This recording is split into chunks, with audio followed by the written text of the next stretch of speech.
She was just a waitress, forgotten behind the noise of clinking glasses, until one night she sat at a piano and stunned the world.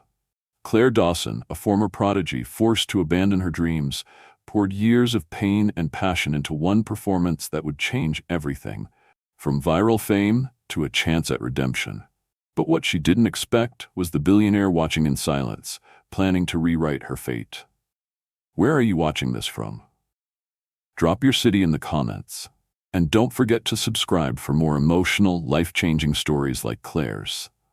The clinking of silverware and the hum of quiet conversations blended with the scent of seared scallops and rosemary butter as Claire Dawson wiped down the last table in the corner of Freya's bistro. The linen cloth was damp in her hand, her back ached, and the soles of her sneakers felt like paper after 11 hours on her feet. But she didn't complain. She never did. Complaining didn't change the fact that rent was due in 3 days, or that her younger brother Ben had outgrown his winter shoes again. Besides, this job, her second one of the day, meant tips, and tips meant survival. Freya's bistro wasn't the kind of place someone like her usually worked. It was all brass fixtures, velvet booths, and wine lists longer than her resume. The patrons were polished, their laughter soft and practiced, and most never made eye contact with the staff. But Claire didn't care.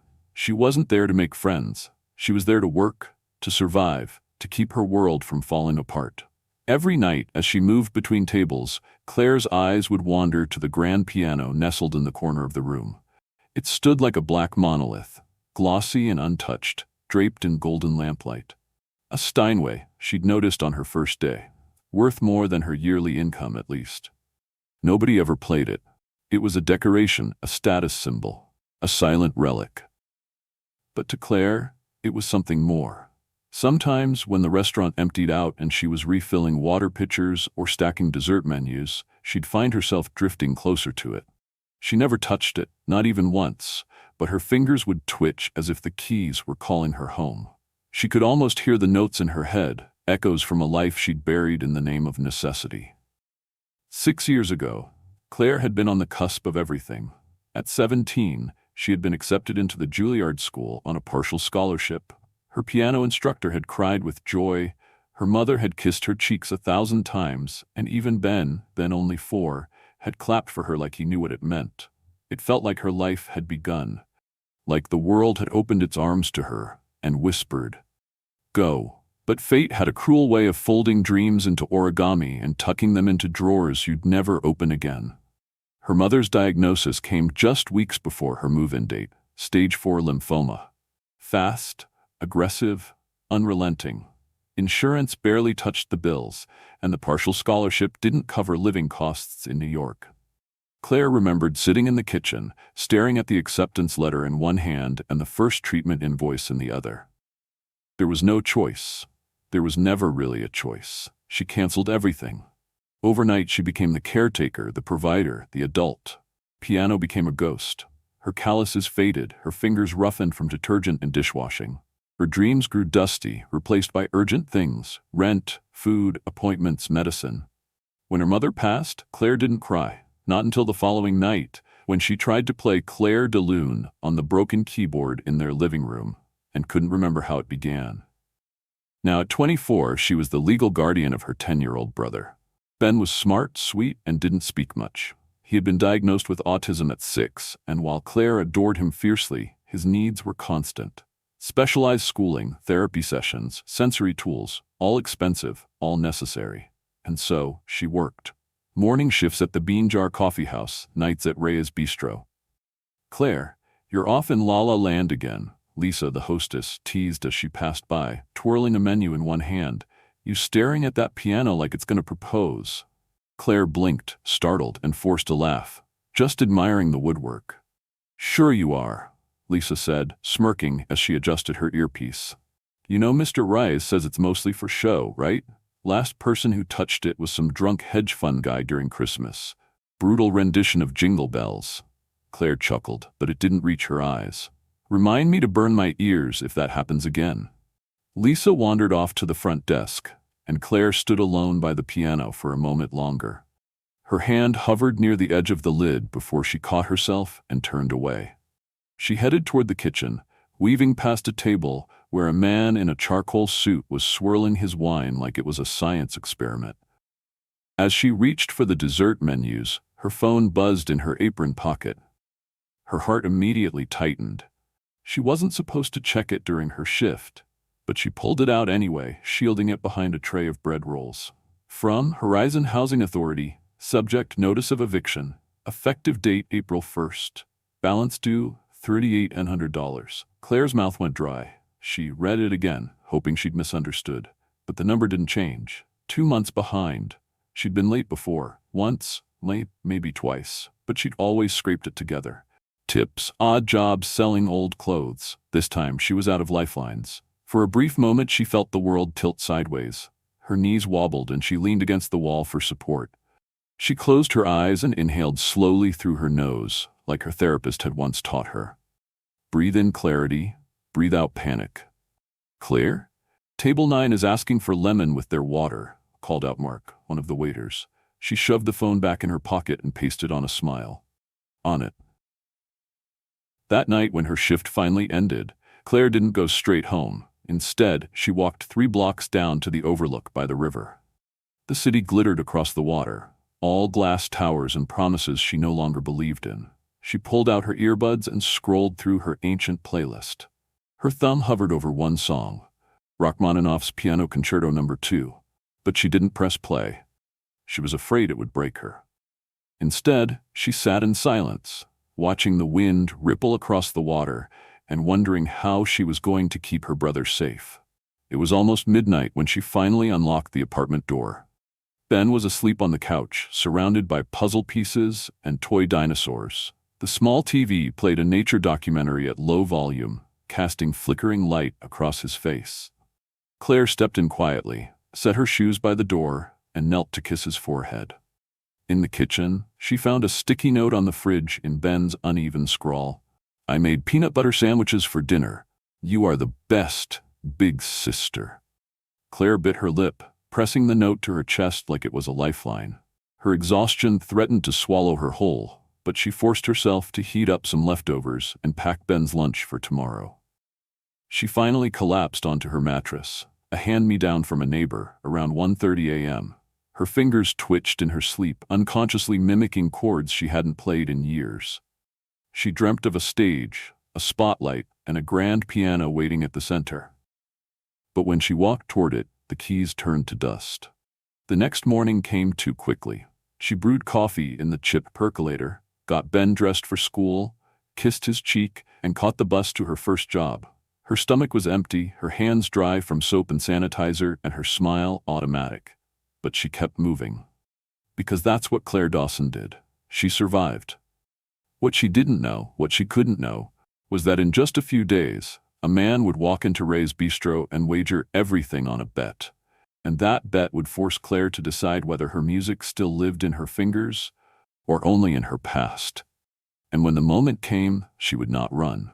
She would rise. The air in Ray's Bistro buzzed with something unspoken that Friday night, an undercurrent of anticipation that none of the staff could quite place. The usual hum of chatter and clinking glasses was sharper somehow, more electric. Even Lisa, who never got rattled, had reapplied her lip gloss twice in 20 minutes. Claire didn't notice at first. She was too busy juggling Table 6's mix-up with the risotto and Table 10's complaint about their flat sparkling water. She moved like a well-oiled machine, her face calm, her limbs in constant motion. That was the trick. Keep moving. Keep smiling. Don't let them see the truth.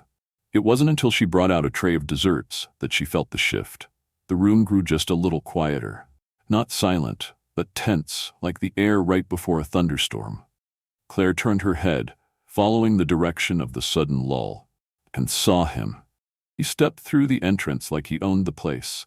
Tall and sharp in a tailored navy suit, his dark brown hair combed back with effortless precision. Lucas Grant. She recognized him instantly, though she'd only ever seen his face in Forbes profiles and business podcasts. The founder of Grant Venture Holdings. A ruthless investor known for flipping startups like playing cards. Worth hundreds of millions, depending on which article you read. Maybe more. Claire had never served him before, but she'd heard the whispers. He didn't dine out often, and when he did, it was usually for reasons beyond dinner. Behind him followed two other men, both crisply dressed, one tapping away on a phone, the other holding a leather folio. Their shoes made no sound on the hardwood floor, but their presence echoed anyway. They were the kind of men who walked into a room and made people forget how to speak. Lisa rushed up to greet them with the energy of a beauty queen and the efficiency of a concierge. "Mr. Grant, welcome back," she purred, leading them toward the best table in the house, the one by the wall of windows overlooking the city skyline. Claire didn't realize she'd been standing still until Mark nudged her with his elbow. "Earth to Claire," he whispered. "Guess who just got assigned to table 4? She blinked. "Me?" Lisa gave her a quick wink from across the room and mouthed, "Big tippers." Claire smoothed the wrinkles on her apron and took a deep breath. Her steps felt heavier than usual as she walked across the room, but her face remained composed. She'd served rude millionaires before. She'd survived worse. Lucas was speaking to the man on his right as she approached, something about market consolidations and exit valuations. Claire didn't understand the words, but she recognized the tone, cold, calculated, confident. "Good evening," she said, her voice professional and pleasant. "Welcome to Ray's Bistro. Can I start you off with something to drink?" Lucas looked up, and for a moment, it felt like someone had flipped a switch.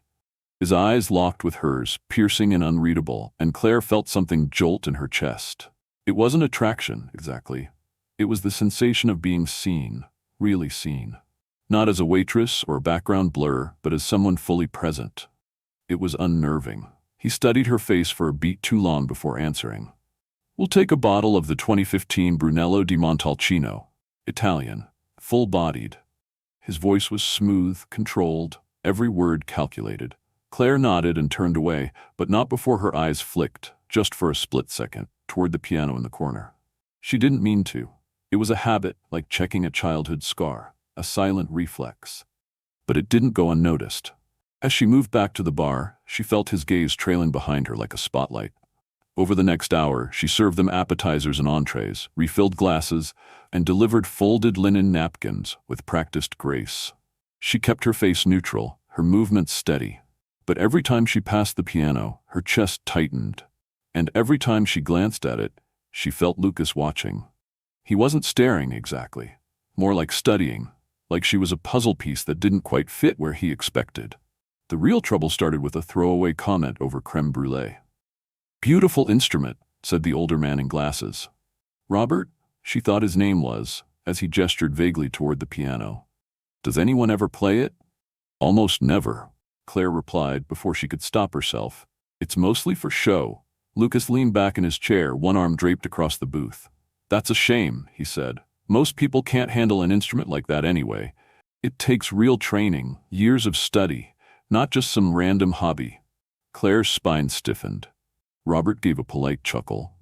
"There's hidden talent everywhere, Lucas. You just have to know where to look." Lucas scoffed. "Please, real talent doesn't hide. It announces itself. It doesn't come from YouTube tutorials or GarageBand dreams. It comes from discipline, pedigree, access." Claire's hands clenched at her sides. The third man, tall, blonde, and clearly trying not to get involved, chimed in. "Didn't we just read about that mechanic who paints like a master? What's his name? Went viral for some Van Gogh replicas?" "Lucky fluke," Lucas said dismissively. "You take any person in this room right now, anyone, and I guarantee you they couldn't do anything exceptional, especially not something like play that piano." Claire stood behind the silverware station, her cheeks burning. She wanted to walk away. She should have walked away. But something in her heart twisted. Anger, pride, grief. All of it swirled like a storm. Lucas raised an eyebrow. "Take our server here." He gestured toward her without even looking. "Nice smile, good service, but I'd bet 50 grand she's never touched a piano." The blood drained from Claire's face. Robert blinked. "Lucas, no offense," Lucas added, smirking, "but I can smell amateur from a mile away. You think someone working 2 jobs is hiding virtuoso talent? Come on." Mitchell, now she remembered his name, looked deeply uncomfortable. "Maybe we should talk about something else." "No," Claire said suddenly. Her voice wasn't loud, but it sliced through the table's banter like a knife through silk. All 3 men turned to her. Lucas raised his eyebrows. "Yes?" I couldn't help but overhear, Claire said, stepping forward. Her heart hammered in her chest, but her face was calm. You're betting $50,000 that I've never played piano? Lucas smiled, amused. That's right. Claire tilted her head. What if you're wrong? Lucas sat up straighter. Then I owe you an apology, and the biggest tip of your life. And if you're right, you admit I was right all along. Claire stared at him. Her palms were sweating. Her stomach was in knots. But somewhere, buried beneath years of exhaustion and sacrifice, something was waking up. I'll do it, she said. The table went still. Lucas blinked, surprised. You'll what? I'll play, she said, turning her eyes toward the piano. Right here, right now. A hush spread through the restaurant like a wave. Nearby diners looked up. A few phones were already being lifted. Claire could feel every eye in the room turning toward her. Her legs moved before her brain caught up. One step, then another. She crossed the floor in silence, her apron still tied around her waist, her name tag catching the light. The piano loomed ahead, impossibly polished, impossibly perfect. Lucas leaned back in his seat, folding his arms. This should be interesting, he murmured. Claire reached the bench and sat down. Her fingers hovered over the keys. They trembled, but she didn't pull them back. Not this time. This time she had something to prove, not to Lucas, not to the strangers watching, but to herself. She exhaled, slowly, deeply. Then she placed her fingers on the ivory and let the music begin. Claire's fingers hovered above the keys, suspended in hesitation. The piano beneath her hands was flawless, each ivory tile gleaming like moonlight caught in glass. She hadn't touched a real piano in nearly 2 years. Not one like this, one that could actually sing. Her breath came shallow and rapid, panic whispering in the back of her mind. What are you doing? You haven't practiced. You're not ready. You're going to make a fool of yourself. But then another voice, softer, older, gentler, slipped through the noise. Don't think, Claire. Just feel. Let the music find you. Her old piano teacher's words drifted into her mind like an echo from a forgotten life. So she closed her eyes, and she began to play. The first note rang out, soft, clear, delicate, Clair de Lune. She let the melody unfold like a secret whispered in the dark. Her hands remembered before her brain did, moving with grace she hadn't felt in years. The room behind her faded into a hush. She didn't play for perfection. She played for memory. For her mother, who once sat behind her at recitals, eyes glistening. For Ben, who used to fall asleep on the couch while she practiced. For the girl she used to be before life turned sharp and heavy. The chords rose and fell like waves, pulling the restaurant into a quiet reverence. Diners put down their forks. Glasses were forgotten mid-air. A few people pulled out phones, recording without breathing. The clink of cutlery stopped. Conversations silenced. Time, for a moment, stood completely still. Claire didn't notice any of it. She was inside the music. The middle section swelled, and her confidence bloomed with it. Her back straightened, her hands danced. She had once played this piece in a citywide competition at 17 and won first place. Her body hadn't forgotten. Her soul hadn't forgotten. And just as the final notes of Clair de Lune faded into stillness, she didn't stop. Without pause, she transitioned. Liszt's La Campanella. The crowd hadn't expected that. Gasps echoed as the tempo shifted. Her fingers became a blur, flying across the keys with speed and precision that stunned even her. The room was no longer simply watching. They were riveted. The piece demanded fire, and Claire gave it. Octave jumps, rapid trills, notes leaping like raindrops on glass. It was a performance she'd once perfected for a scholarship audition. Her hands were slightly stiffer now, but the music burned brighter than ever. The harder it became, the more her body responded with instinct. She wasn't just playing anymore. She was reclaiming. She poured everything she had into those notes. Every late night, every eviction notice, every time she'd walk past a piano pretending it didn't hurt. It all came roaring out in a thunderstorm of sound. And at the crescendo's peak, she hit every note with exacting clarity.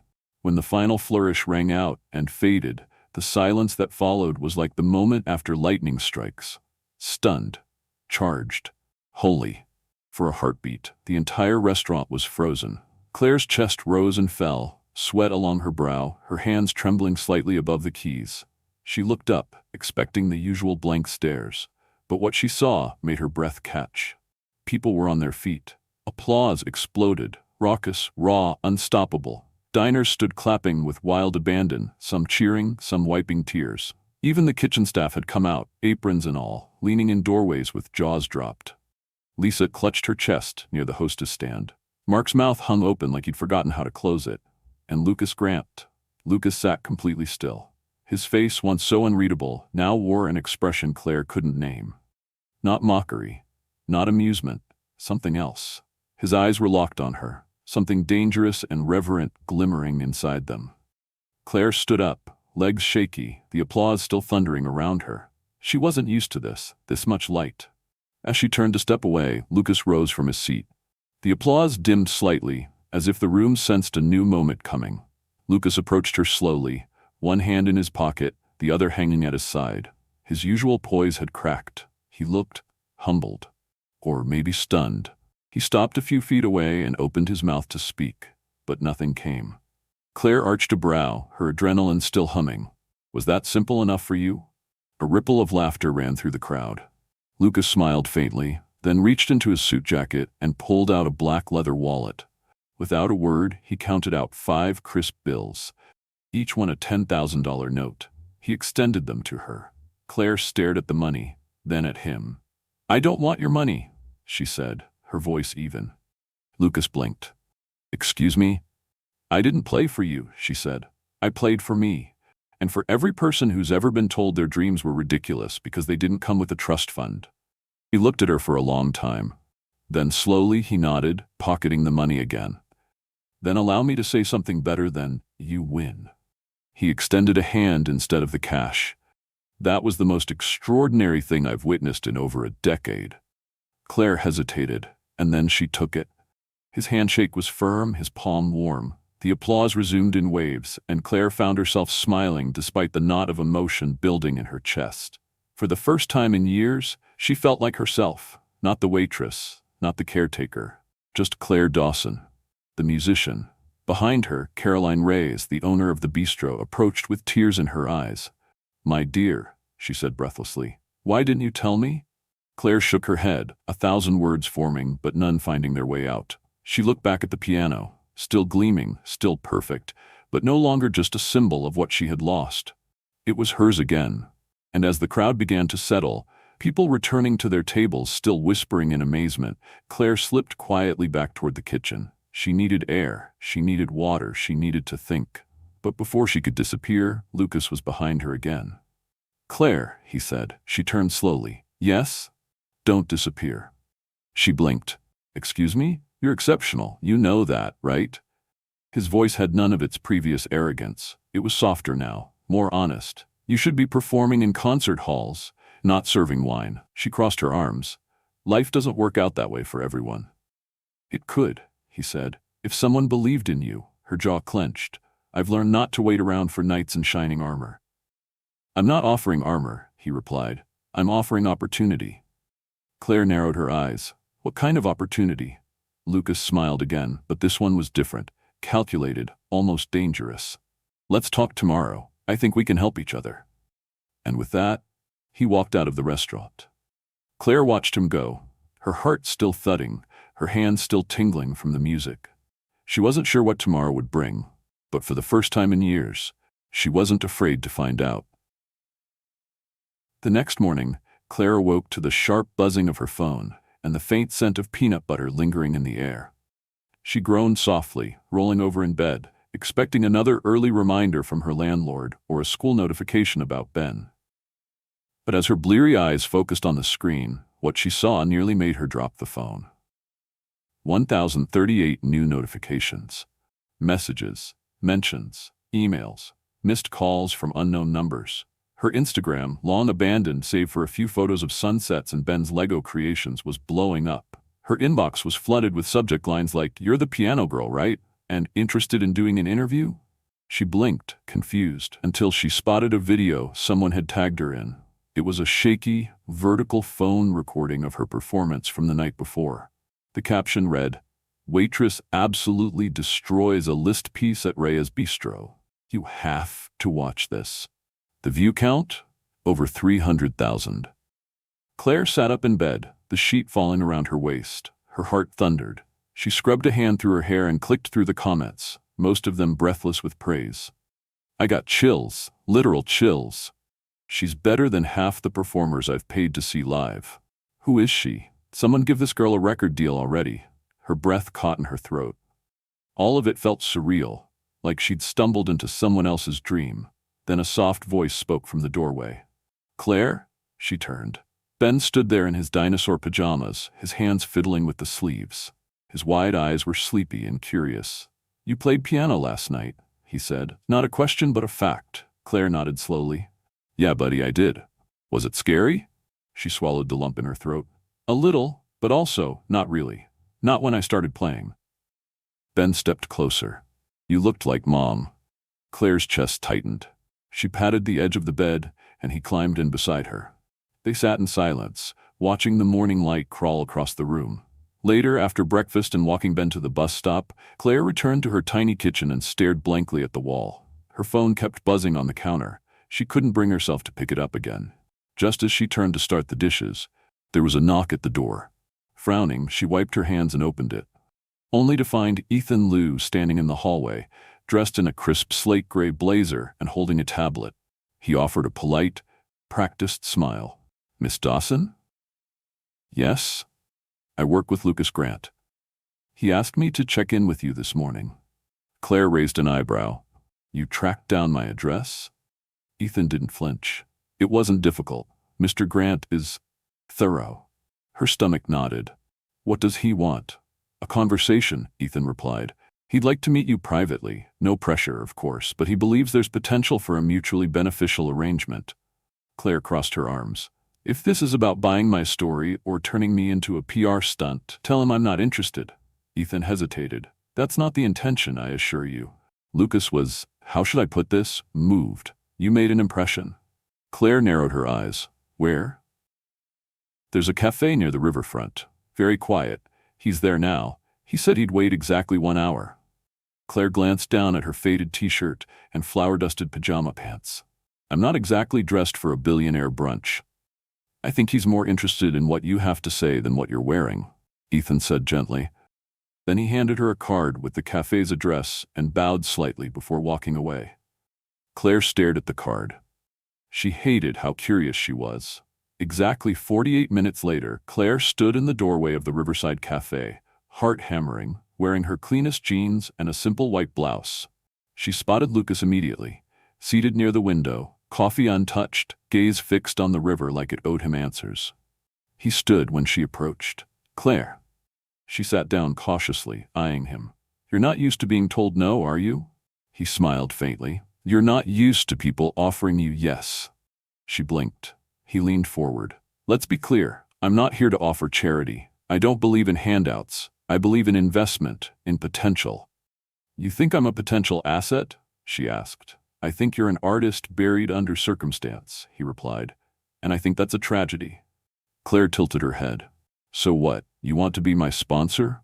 I want to give you options, he said. Pay for your living expenses, cover your brother's needs, enroll you in a top music program, your pick. And if you decide not to pursue music, that's fine too. But at least you'll be free to choose. Claire's chest rose and fell. And what do you get out of it? Lucas looked away. Redemption, maybe? She didn't expect that. He glanced back at her. I used to play piano too, years ago. I was never great, but I loved it. I gave it up when the world offered me money instead. You reminded me of what I lost. Claire's fingers drummed the table without realizing it. You could have just said thank you. I tried, he said, tone quiet. Silence stretched between them. Claire felt her walls wobble. Then her phone rang. She checked the caller ID and her heart dropped. Ben's school. She answered immediately. Hello? Miss Dawson? The secretary's voice was sharp with concern. We're so sorry, but Ben wandered off during recess. We've called the authorities. We're searching the neighborhood now. Claire bolted from her seat. Lucas stood too. What is it? My brother, Claire choked out. He's missing. Without hesitation, Lucas followed her out. They drove through the city in a sleek black Mercedes, Claire giving directions in a shaky voice. Her mind raced, worst-case scenarios flooding in like water from a broken dam. He was just a boy, a gentle, brilliant boy who didn't always understand danger, who sometimes drifted into his own world. Stop here, she gasped near the old shopping plaza. He likes the music store. He likes the piano in the window. They found him there, standing inside the store, wide-eyed, fingers dancing across the keys of a display keyboard, utterly lost in a world only he could see. Claire ran inside and swept him into her arms, tears springing to her eyes, then looked up, blinking. "I found the right notes," he said softly. "I remembered them from when you played." Lucas stood silently nearby, hands in his coat pockets, watching the scene with something like awe in his eyes. Later in the car, Claire held Ben's hand tightly. Lucas spoke again, voice low. "That's why you work so hard. That's what you're carrying." Claire looked at him, her defenses breaking. "There's never enough money. There's always something. Rent, therapy, meds. And I love him, I do. But sometimes I'm drowning." Lucas nodded. "What would it take to keep you above water?" Claire hesitated. "What do you mean?" "How much would it cost to keep your apartment, pay for Ben's care, and give you space to breathe?" Claire stared out the window. "A lot." Lucas was quiet for a long moment. Then he said, "I want to help, not just throw money at you. I want to invest in your future, in Ben's." Claire turned toward him, tears welling again, this time not from panic, but from the strange, aching possibility that someone finally meant it. "I don't know how to accept that," she whispered. Lucas reached across the center console and gently placed a card in her lap. "I'll be here," he said, "whenever you're ready to try." Claire looked down. On the card was a single word in elegant print. "Start," and for the first time in years, Claire wondered if she finally could. Claire stared at the card long after Lucas's car disappeared down the street. The word printed on it, "Start," seemed to thrum in her hands like a quiet invitation, pulsing with possibility. But it felt too fragile to trust. She slipped it into her coat pocket, where it stayed all day, warm against her hip like a second heartbeat. That night, while Ben was brushing his teeth and chattering softly about his favorite animal, red pandas, this week, Claire sat alone on the couch, legs tucked beneath her, the weight of exhaustion pressing down on her shoulders like a stone blanket. She wanted to believe Lucas. She really did. But people didn't just offer help like that, not without wanting something in return. Still, she hadn't stopped thinking about the look on his face in that music store when he saw Ben playing the display piano with his small, careful fingers. Lucas hadn't said a word, but something shifted in him. Claire had seen it. She just didn't know what it meant. The following week blurred into a storm of calls, appointments, and late shifts. The video of her performance continued to spread online, now at nearly 2 million views. A few local journalists reached out for interviews, and a music blog even dubbed her the list waitress. She didn't respond to any of it. Fame wasn't what she needed. What she needed was a break. And that's exactly what Lucas Grant offered her again, 6 days later. She was halfway through folding laundry when her phone buzzed. Not a message this time. A call. Lucas Grant. She stared at the name for several seconds before answering. "Claire speaking." "Still haven't thrown the card away, I hope," Lucas said, his voice calm but tinged with something warmer than usual. "Hope, maybe." "It's in my coat pocket," she admitted. "Good. I was wondering if I could steal you and your brother for an afternoon. No business talk, just music." Claire hesitated. "Music? There's a place I want to show you. Bring Ben." She almost said no, almost hung up and walked away like she had every right to. But then she looked at Ben's shoes by the door and remembered the way he'd smiled in that music store. So she agreed. They met at a renovated community center tucked between rows of quiet brownstones, a place Claire had never noticed before.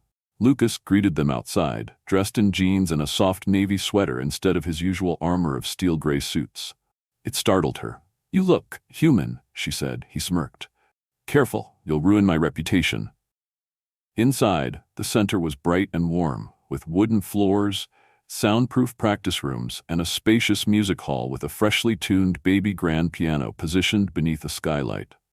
Ben's eyes widened the moment he stepped inside. Claire's did too. "It's beautiful," she whispered. "I thought you might like it," Lucas said. "I helped fund the renovation last year. It wasn't meant for me, but lately I've been wondering if I should start visiting more often." Ben tugged Claire's sleeve. "Can I play it?" Claire looked at Lucas. He smiled and nodded. "Of course." Ben scampered up to the piano, his small fingers hovering over the keys. He tapped a note, soft, hesitant. Then another. And then he began playing a sequence Claire didn't recognize at first, until she realized he was mimicking a passage from her performance at Rhea's Bistro. A simplified version, but unmistakable. Her throat tightened. "I didn't know he remembered that much," she murmured. Lucas, watching from beside her, said quietly, "He remembered because it mattered to him, just like it mattered to you." Claire turned toward him. "Why are you really doing this?" Lucas didn't answer right away. He watched Ben for a long moment, his jaw tight, his eyes far away. "When I was 16, he began slowly, "my sister Rose was diagnosed with leukemia. She played violin, not like a hobby, she lived and breathed it. Her dream was Juilliard too. She even auditioned while undergoing treatment." Claire listened, her pulse steadying. "She didn't make it through the year," Lucas continued, voice rough. "She died on a Tuesday. We buried her with her violin case at her feet. I haven't touched music since." Claire felt the air shift between them. Lucas cleared his throat. "The night you played, I don't know what happened to me. It was like watching her come back to life for 3 minutes, like hearing what she might have become." Claire's eyes shimmered. "I'm so sorry." He shook his head. "Don't be. I saw someone else losing their future, and for the first time in years, I realized I could do something about it." They stood in silence while Ben played a few more soft notes, then got distracted and wandered toward a drum set in the corner. Claire smiled, wiping at the corners of her eyes. "He likes rhythm. Everything's a pattern to him." Lucas tilted his head. "He's brilliant." "He's everything," she said, her voice thick with love. Lucas reached into his pocket and handed her a folder. "This is the paperwork. I've already spoken with a lawyer. There's no catch. No weird loopholes. Just an offer to help you stabilize, cover your expenses, set up a trust for Ben, and help you enroll in music school." Claire opened the folder with shaking hands. Inside were neatly typed documents, a list of covered expenses, and a scholarship offer from the Manhattan School of Music. Sponsored anonymously. "I didn't ask for this," she whispered. "You didn't have to," Lucas replied. "You earned it."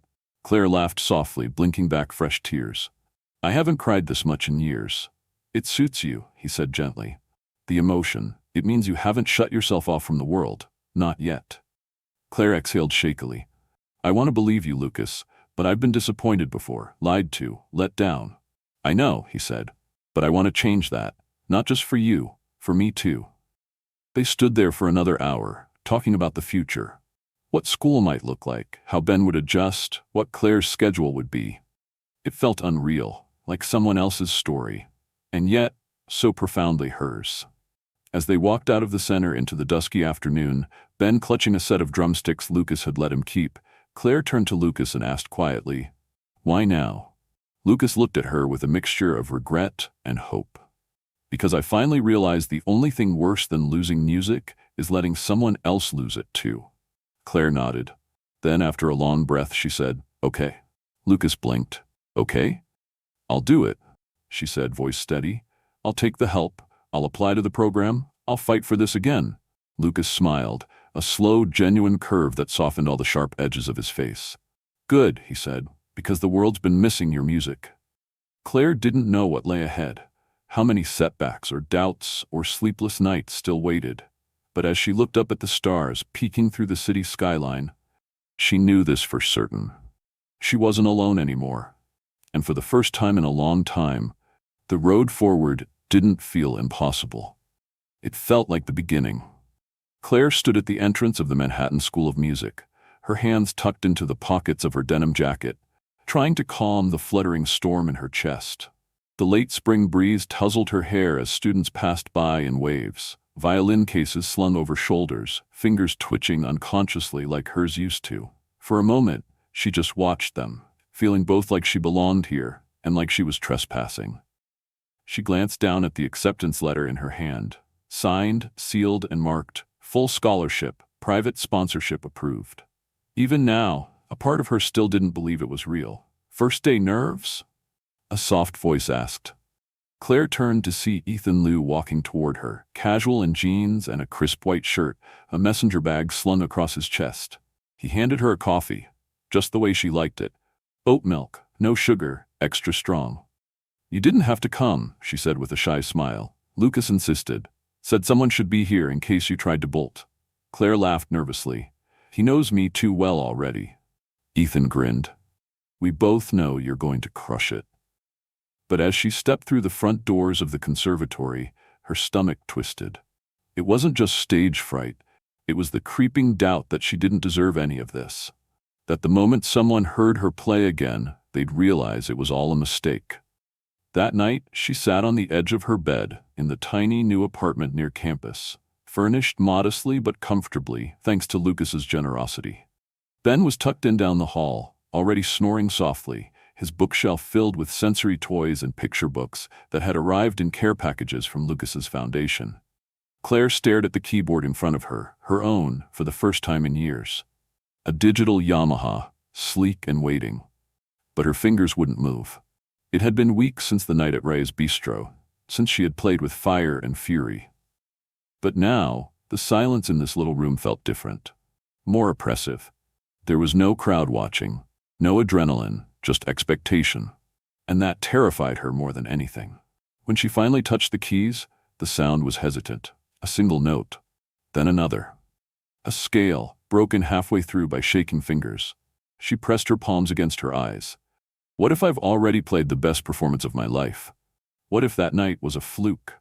The doubt was a voice that had lived inside her for years, and now it screamed louder than ever. Lucas called the next afternoon. He didn't ask about school or music. He simply said, "There's something you should know."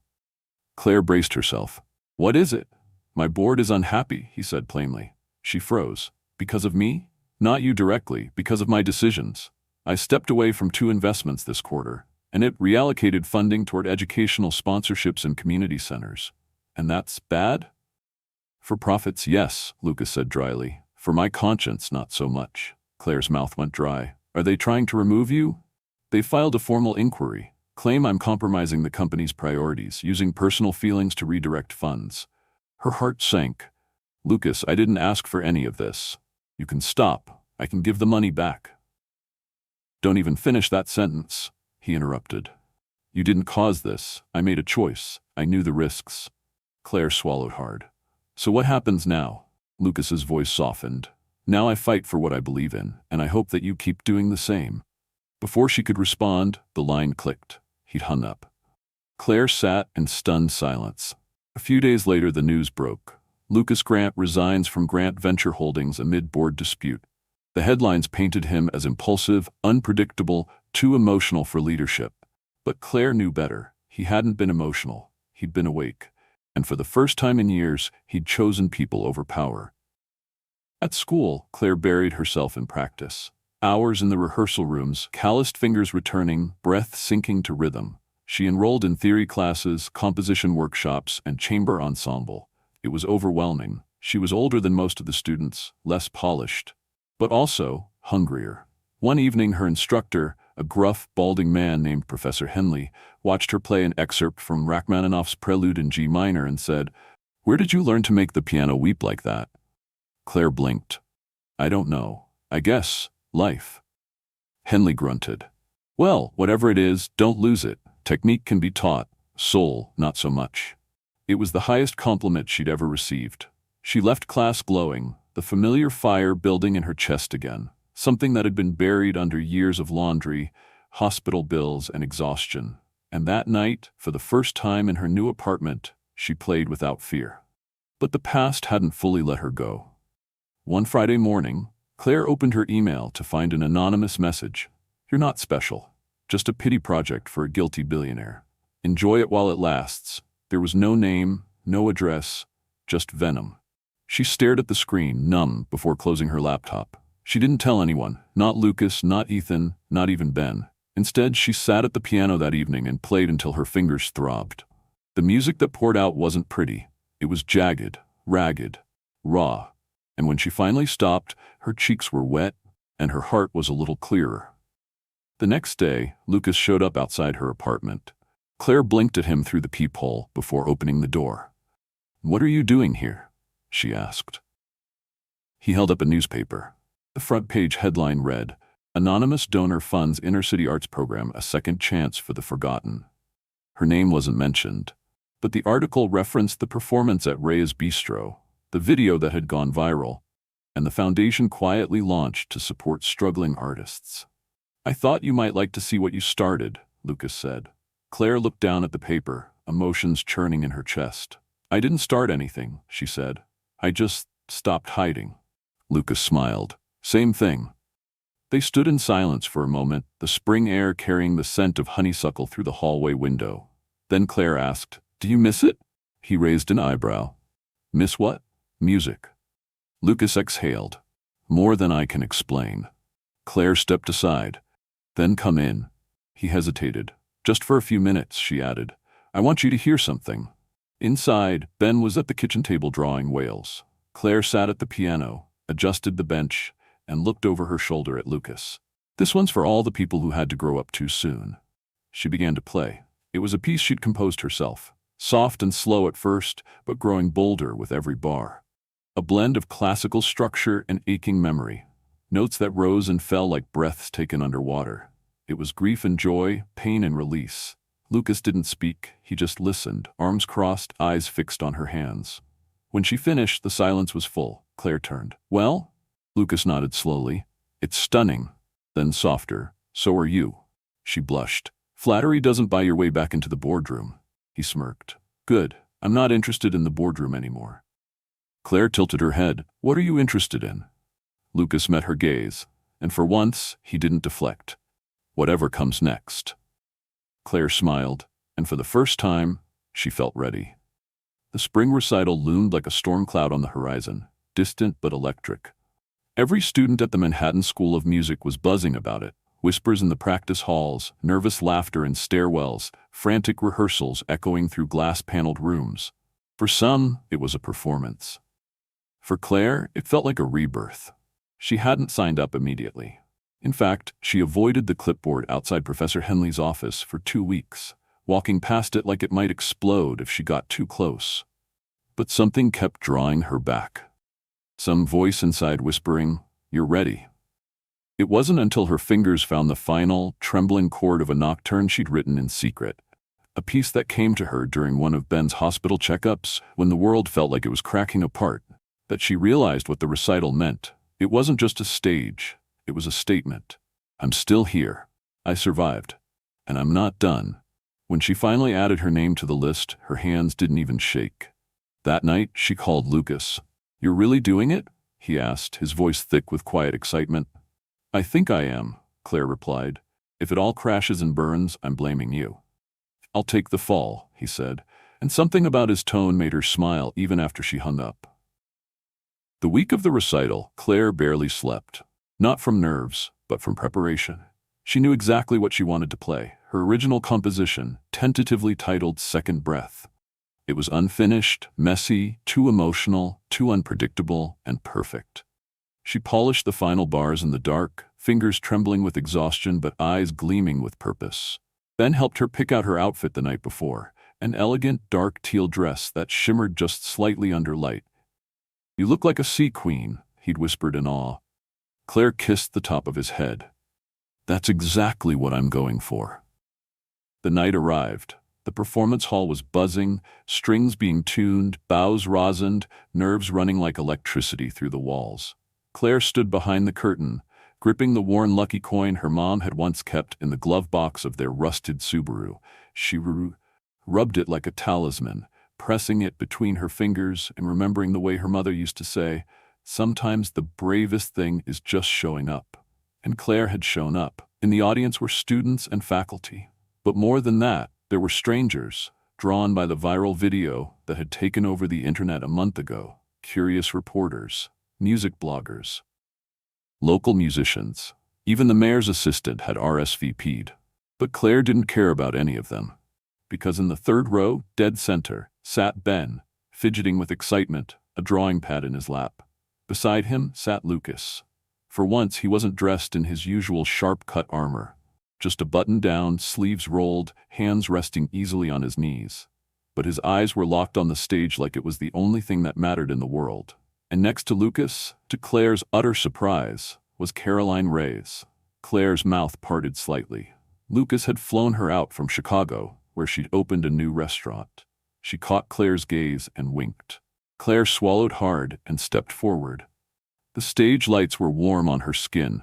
The piano gleamed like a polished mirror beneath her fingers. She took her time adjusting the bench, placing her sheet music just so. But when she looked out over the audience, dozens of faces leaning forward, waiting for her first note, she felt calm. She spoke into the microphone beside the piano. This piece is for anyone who's ever felt invisible, for anyone who was told they couldn't, for the ones who stayed quiet for too long. I call it second breath. And then she began to play. The first chord was deep and resonant, the kind that settled into your chest like a heartbeat. Her melody moved like wind, sometimes gentle, sometimes violent. The piece didn't apologize for its twists or tempo changes. It danced between keys, slipped through sadness, and soared into something like joy. It was imperfect. It was raw. It was hers. Claire's fingers moved with certainty. But it wasn't just muscle memory this time. It was soul. The music didn't just sound like a story. It was one of sacrifice, of lost years, of a girl playing lullabies on broken keyboards while her mother slept through chemo in the next room, of waking up again, of becoming something more than just a waitress or a sister or a daughter. It was a story of reclamation, and the room listened like it needed it. Claire didn't look up until the final note hung in the air like a breath that hadn't been exhaled. Then silence. Not the awkward kind, the sacred kind. And then applause. Thunderous, immediate, rising like a wave that crashed over her. She stood, dazed, heart-pounding. Ben was on his feet, clapping wildly. Caroline was wiping tears. Lucas hadn't moved, but he was smiling. Claire gave a soft bow and returned backstage, legs jelly, breath uneven, but smiling so wide it hurt. She didn't expect Lucas to be waiting for her in the hallway afterward, but there he was, leaning against the brick wall like he'd been standing there all night. "I've seen a lot of things," he said softly. "But that?" Claire raised an eyebrow. "Better than a hedge fund return?" He smiled. "So much better." She laughed, then surprised herself by stepping forward and hugging him. Not out of gratitude, but out of understanding. He hugged her back, arms strong but not possessive. Just present. When she pulled back, he said, "There's something else." Her eyes narrowed playfully. "You're not going to offer me another foundation, are you?" "No," he said, suddenly serious. "But the New York Symphony wants to talk to you." One of their talent scouts was in the audience. Claire's mouth fell open. They said they've never heard an original piece like that. Lucas continued. "They want to commission it, possibly more." She stumbled back a step. "Are you kidding me?" "I never joke about symphonies," he said. Her laughter bubbled out uncontrollably, and when it faded, she wiped her eyes and whispered, "I don't know how to keep up with all of this." Lucas looked at her with something deeper than admiration. "You don't have to keep up," he said. "Just keep going." She nodded, heart full to bursting, and when she looked past him, she saw Ben running toward her down the hallway, waving his drawing in the air. "I made you something," he shouted. Claire crouched down and took the paper from him. It was a picture of her at the piano. The crowd was all stick figures, and she was wearing a sparkly cape and a crown. "You're a music queen now," Ben said proudly. Claire blinked back a tear. "I always wanted to be one." Lucas bent down beside them. "I think she already is." Claire looked from Ben to Lucas, then back at the drawing. For the first time in her life, she wasn't chasing a dream. She was living it. And as she stood there in the hallway, crown or no crown, applause still echoing faintly from the auditorium, she finally understood something she'd only hoped for before. She had found her second breath. And it was just the beginning. 6 months later, the Manhattan skyline shimmered beneath the golden hue of early evening. The sun was beginning its descent behind glass towers, casting a soft glow over the concert hall that stood nestled between the towering buildings like a gem set in steel. Inside, the air was laced with anticipation. Claire stood backstage, her hands loosely folded in front of her, dressed in a flowing midnight blue gown that shimmered faintly beneath the light. Her hair was swept back in a soft, elegant twist, her face calm, but beneath the calm lived a quiet storm of emotion. Tonight wasn't just another recital. Tonight was her night, the first official performance of her original work as a composer and soloist, the debut of Second Breath, now a full suite arranged with strings, winds, and piano, the piece that had brought her back to herself, the piece that had changed her life. And the concert hall? It was full. Every seat. Sold out. A standing room-only crowd. People from across the city, across the country even, who had followed her story, some since the viral video at Rhea's Bistro, others since the news broke of her scholarship or the release of her suite's first rehearsal clips online. The energy in the room was electric. Claire took a breath and glanced through the curtain. In the second row sat Ben, dressed in a tiny blazer and red sneakers, his hair carefully combed, his hands wrapped around a program as he wiggled in excitement. Caroline Reyes sat beside him, her lipstick bright, her eyes already damp with emotion. And there, at the end of the row, was Lucas Grant.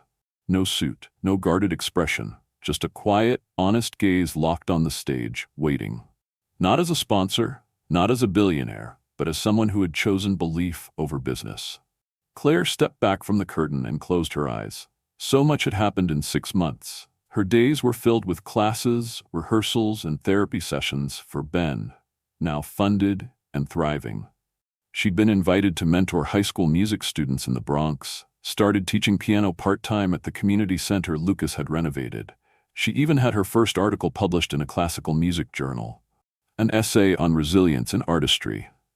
It wasn't perfect. There were still nights when she doubted herself, mornings when her hands felt too tired to play, moments when the old voice whispered, "You'll fall again." But those moments no longer held power. They came, they lingered, and they left, because now she had something stronger to listen to. Her music, her truth, her second breath. A soft knock came at the door. "You ready?" It was Ethan, clipboard in hand, now officially managing her engagements as part of her new representation team. Claire smiled. "I think so." "You're gonna blow the roof off," he said, then grinned. "Gently, elegantly." She laughed. "That's the plan." A few minutes later, the lights dimmed. The murmur of the crowd quieted.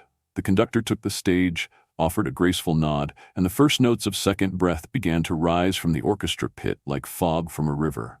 Claire entered the stage just as the piano's opening melody began, her part arriving exactly 8 bars in. She walked with grace, head high, shoulders relaxed, but her chest burning with purpose. The applause that greeted her wasn't deafening, it was warm, sincere. She bowed, took her seat, adjusted the bench, let her fingers hover, and then she played. The piano moved like it knew her, like the keys recognized her soul. The opening movement, soft and yearning, blended seamlessly with the gentle sigh of violins behind her. Each note was deliberate, steeped in emotion. The crowd leaned in, listening not just with ears but with breath, with heartbeat. Claire had written this piece in 3 movements. The first, Fall, the quiet sorrow of dreams deferred. The second, Rise, the stubborn claw toward hope, filled with sharp dynamics and unexpected shifts. And the third, Remember, a triumphant return, not to who she once was, but to someone stronger, fuller. As she played the final movement, Claire let herself feel everything. She thought of her mother, how she used to sit beside her during practice and whisper, "Play like you're telling a secret no one else knows." She thought of those lonely nights cleaning tables, sneaking glances at a piano she wasn't allowed to touch. She thought of Lucas, of Ben, of the girl who almost let her music die, and of the woman who resurrected it. The last chord was a whisper, a barely there breath of resolution, and for a long moment there was silence. Then the hall erupted. The applause rose like thunder, sweeping through the seats in waves. People stood, shouted, cried. Claire stood too, dazed but glowing. She bowed once, twice. The spotlight warmed her skin. She wasn't shaking. She was flying. Backstage, the door burst open moments later. Ben was the first through, running straight into her arms, nearly knocking her over. "You did it!" he shouted. "That was the best music ever." Claire laughed, tears slipping free as she crouched and held him tight. "You think so?" "I drew you a picture," he said, already digging through his little messenger bag. "It's you on stage but with fire wings and music flying out of your hands like magic." Lucas arrived next. He didn't say anything at first, just stood there, eyes shining, his hands in his pockets like he didn't know what to do with them. Claire stepped toward him. "You didn't have to come. I wouldn't have missed this," he said softly. Their eyes met, and for a moment it was just them in the room. Lucas reached into his coat and pulled out a small velvet box. Claire's heart jumped. But when he opened it, it wasn't a ring. It was a pendant, a tiny silver piano key on a delicate chain. "I had this made," he said, For the night you reminded everyone, especially me, what beauty sounds like when it refuses to stay buried. Claire took it, fingers brushing his. It's perfect, she whispered. There were no grand declarations, no promises carved in marble, but something passed between them anyway. Understanding, respect, and the quiet hum of something growing. Later that night, as the stars spread across the city sky, Claire stood alone on her balcony, looking out over the glittering world that had once felt so far away. The pendant rested against her collarbone, warm from her skin. Inside, Ben was asleep, curled with his stuffed whale, a drawing of her performance tucked under his pillow. The apartment smelled faintly of flowers, gifts from fans, students, even Professor Henley, who'd sent roses with a card that read, "You made us proud. Keep composing." Claire closed her eyes and breathed. This was no longer the life she survived. It was the life she chose. From now on, she would keep playing, keep teaching, keep telling the world that talent doesn't come from privilege. It comes from persistence, from pain, from love, from fire. And when she sat at the piano the next morning to begin composing her next piece, her fingers knew exactly where to begin. Because this time, she didn't doubt herself. She didn't wait for permission. She simply played. Life lesson from Claire's story. Claire Dawson's journey is a reminder that the greatest battles we fight are often the ones no one sees. She wasn't born into privilege. She didn't have a safety net or a backup plan, but she had something far more powerful: resilience, talent, and a heart that refused to give up. We live in a world that measures worth by status, wealth, and fame. But Claire proved that true greatness doesn't come from recognition. It comes from rising when no one's watching, from holding on to a dream even when life demands that you let go. She faced rejection, poverty, grief, and fear. Yet she still chose to get back up. She didn't just play music. She became it. Her story teaches us that our past doesn't define our potential. No matter how lost you feel, how late it seems, or how many years you think you've wasted, your second breath is still possible. Sometimes all it takes is one brave decision to say, "I'm not done yet." More than anything, Claire's journey shows us the beauty of being seen, heard, and believed in. Not because we're flawless, but because we're real. So, where are you watching this story from? Drop your city or country in the comments below. We'd love to know. And if Claire's story moved you, don't forget to subscribe to our channel for more powerful, emotional stories that celebrate the quiet strength inside us all. Your next favorite story could be just one click away.